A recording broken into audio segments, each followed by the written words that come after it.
Италия-Рома изненадващо загуби с 0-1 като домакин на Киево в първи шестия кръг на серия А. Гостите стигнаха до успеха с гол в последната минута на редовното време. У нас днес ще се изиграят последните два мача от 26-я кръг в А група.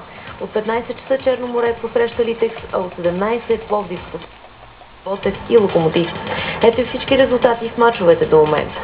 Левски Миньор 2-1, Монтана ССК 1-3, Славия Ботевград 1-2, Етър Лудогорец 1-5, Черноморец Пирин Седелчев 1-0 и Берон София 1-1. Баскетбол Левски и Лукол Академик поведоха в полуфиналните серии от Националната баскетболна лига при мъжете. В Правец студентите спечелиха с 96-85 точки първия мач срещу Рилски спортист. Столичната зала се наложиха драматично над Балкан с една точка разлика – 78-77. Левски победе с една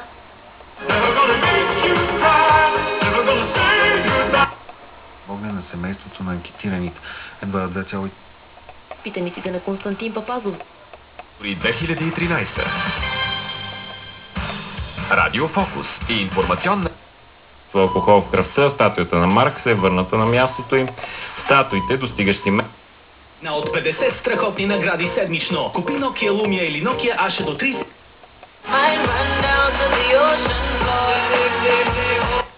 Какво трябва да се направи според вас законодател? Война срещу собствения си народ. Да. Тя е